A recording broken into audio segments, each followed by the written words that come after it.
State of the Nation.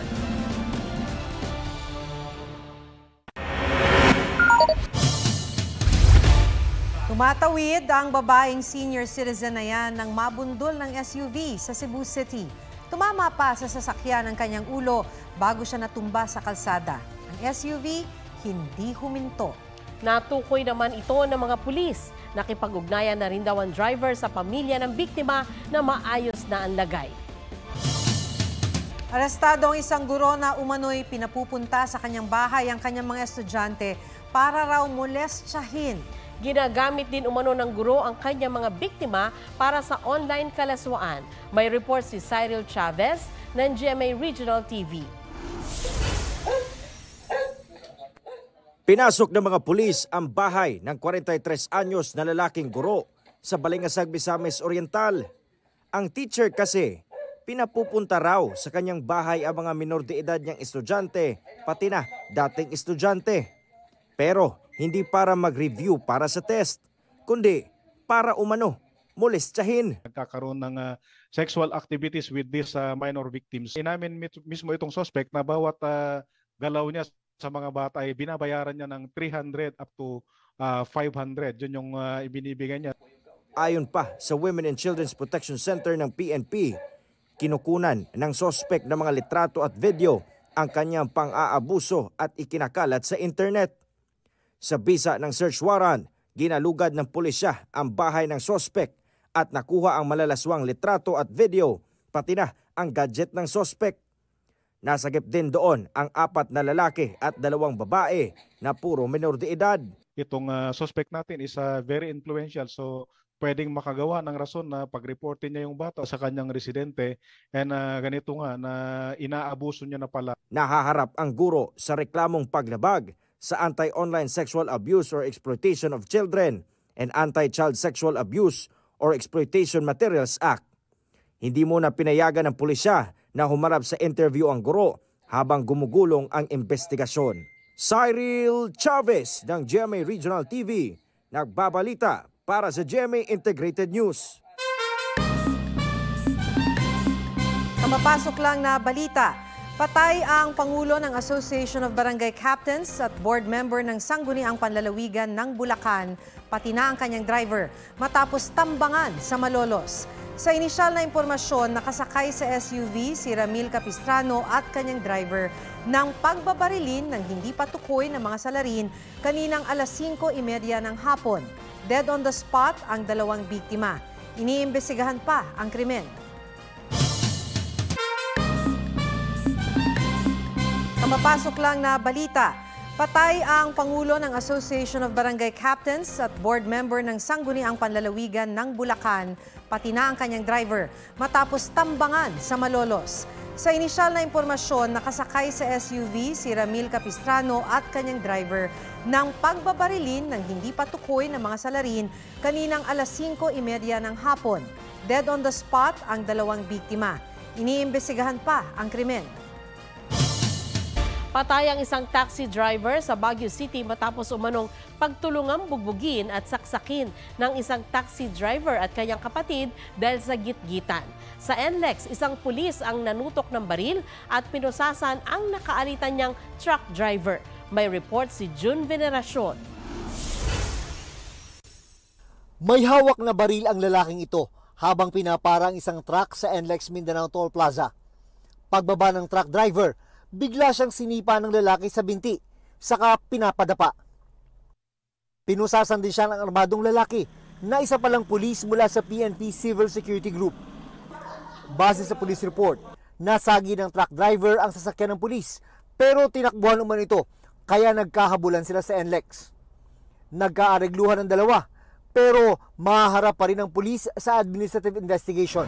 Na-relieve na siya doon sa kanyang pwesto sa SAC Fairview and pina-orderan na rin po na i-turnover ang kanyang baril. Iimbestigahan kung naaayon ba sa standard operating procedure ang ginawa niyang pag-aresto sa nakaalitang driver. Sa Baguio City, nakuhanan ng pag-unday ng lalaking yan sa gilid ng sasakyang nakabalandra sa Asin Road. Maya-maya, pumasok na sa sasakyan ang 2 lalaki at umalis. Doon na makikita ang isang dugo ang lalaking nakahandusay sa kalsada. Kinalala siyang si Johnson Pelayo, isang taxi driver. Nadala pa siya sa ospital pero nasawi rin. Ang suspect sa pamamaslang, isa pang taxi driver at kapatid itong nakasagutan ni Pelayo dahil sa gitgitan sa kalsada. Allegedly, ito nga pong victim ay nag-overtake at na ito nga suspect ay hindi siya natuwa. Allegedly, nagkasakitan na kung saan ito nga nagdulot nga nitong pananaksak. Sumuko sa pulisya ang mga suspect na tumangging humarap sa kamera pero umamin sa krimen. Mahaharap ang magkapatid sa kasong murder. Paalala ng pulisya, laging maging mahinahon, lalo na kapag nasa kalsada. June Veneracion, nagbabalita para sa GMA Integrated News. Nahaharap sa panibagong reklamo si dismissed Mayor Alice Go dahil sa pineke umanong pirma sa kanyang counter affidavit. Sa investigasyon ng Task Force Group ng NBI, hindi si Guo ang pumirma sa kontra salaysay. Taliwas sa sinabi niya sa pagdinig ng Senado kamakailan. Malinaw raw na falsified ang dokumento. Dahil dito nahaharap si Guo sa mga reklamong perjury, obstruction of justice, falsification by a notary public at use of falsified document. Dawit din si Attorney Elmer Galicia ang nagnotaryo sa dokumento. Ang mga tauhan ni Guo na si Kath Salazar na umano'y body double ng dating alkalde, isa pang staff na si Geraldine Pepito, ang sekretarya ni Sual Pangasinan Mayor Liseldo Calugay na si Cheryl Medina at ang isang kadante na kumausap umano kay Attorney Galicia. Hinainan na rin ang disbarment case ng NBI sa Korte Suprema si Attorney Galicia. Wala pa silang pahayag. Kabilang sa mga naghain sa Day 3 ng COC filing ang ilang re-electionist senators at isang aktor. Narito ang aking report. Hindi lang sa pamusiko at sayawan. Dahil tulad sa totoong pista, may pakain sa Day 3 ng COC filing. Pero hanggang labas pa rin lang ang saya. Dahil sa loob ng Manila Hotel, nananatiling seryoso ang mood ng paghahain ng kandidatura mula sa dating bukal ng Agusan del Sur na si Jose Bonilla at kay Jaime Balmas ng Partidong Kilusan ng Bagong Lipunan o KBL. Pero lalo naman ang humarap na si Dr. Liza Ong na naghain ng kandidatura para sa kanyang mister na si Doc Willie Ong. Tiniyak niyang kaya ni Ong na magsilbi kahit may cancer na pinagagamot na nito sa Singapore.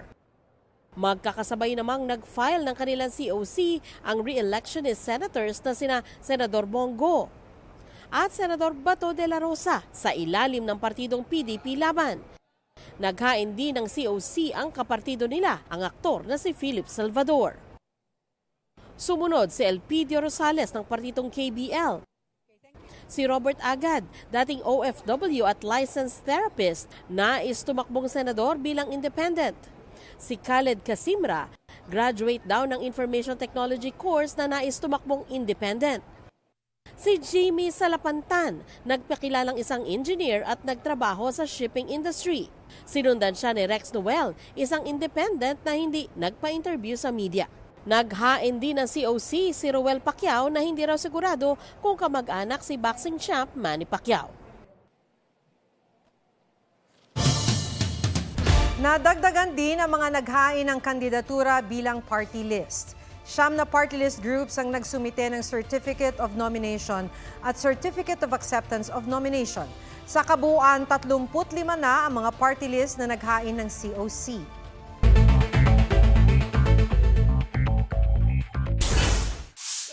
Isandaang sako ng bigas na nakaimbak sa Marcos, Ilocos Norte nangitim at nabulok na matapos hindi mabilad dahil sa bagyong Julian. Ang dating 300 pesos na overnight parking rate sa NAIA naging 1,200 pesos na para sa mga kotse habang 2,400 pesos naman sa bus. Ayon sa private operator ng NAIA, intentional ito para ma-discourage ang pagparada doon kahit wala namang pakay sa airport.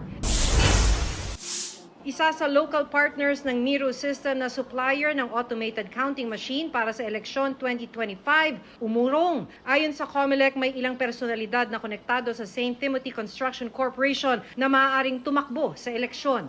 Ayon sa Miro, walang magiging epekto ang pagkawala ng isang partner nila sa pangako nilang makapagbigay ng mas maayos na automated election system. Hindi bababa sa 40 nasawi dahil sa pag-atake ng Israel sa Lebanon sa nakalipas na 24 oras ayon sa Lebanese Health Ministry. Tampok sa isang trade fair ang iba't ibang produktong ibinibida ng Eastern Visayas. Binuksan ang Bahandi Eastern Visayas Trade Fair sa Mandaluyong. Nilalakokan ito ng 158 distributors. Mensahe ng Regional Director ng DTI Region 8 sa publiko, tangkilikin ang mga lokal na produkto. Magtatagal ang trade fair hanggang October 7.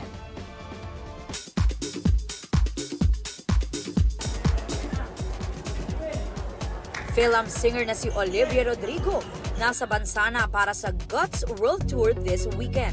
Habang nasa biyahe, nag-post si Olivia saying super excited na siya. Alden Richards at Catherine Bernardo spotted sa GMA Network Center para sa promotion ng Hello Love Again na collaboration ng GMA Pictures at Star Cinema. May mga guesting din sila, kabilang na ang Family Feud. Inspirasyon sa salarin-salarin ng parody group na Binibitin, ni-reveal ni Kapuso comedy genius na si Michael V. Na-inspire ako nung Widow's Bar. K-pop group na 17, ni-reveal na ang tracklist ng 12th mini album na Spill the Feels. Isa nilang single, featured ang American DJ at record producer na si DJ Khaled. Aubrey Carampel nagbabalita para sa GMA Integrated News. Mala Ring of Fire ang solar eclipse na nasilayan sa maliit na bahagi ng Southern America. Isa yang annular solar eclipse. Mistulay ang singsing dahil hindi natakpan ng buo ng buwan ang araw. Kita pa rin ang outer ring nito. Ilang minuto lang yang nagtagal at tanging mga taga-Easter Islands sa Chile at ilang taga-Argentina ang nakakita. Muling pumasok sa Philippine Area of Responsibility ang Bagyong Julian na may international name na Krathon. Pero hindi na inaasahan ng pag-asa na magkakaroon ito ng direktang epekto sa bansa. Sa Taiwan naman, 2 ang nasawi sa pag-landfall ng bagyo. Sa lakas ng hangin, nilipad ang malaking tabla at kahit humina na ang bagyo, nagdulot yan ng matinding pagbaha at pagkawala ng kuryente sa mahigit 100,000 bahay. Nasuspindi rin ang flights. Sa Batanes, halos 200 turista at residente ang mahigit 1 linggong stranded dahil walang commercial flight. 70 sa kanilang inihatid ng C-130 cargo plane ng gobyerno sa Lawag, Ilocos Norte.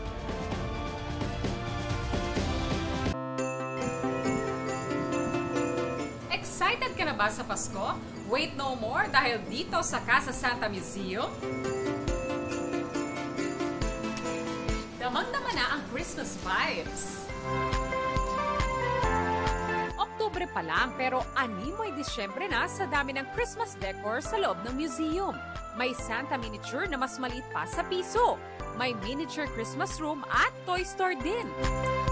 May Santa Claus figurines na naka-international costume. At may mga hawak pang musical instruments. May sarili ring bedroom si Santa na puno ng stuffed toys at iba pang laruan. At dito may playroom din ang mga bisitang chikiting. Pati na ang fictional character na si Grinch.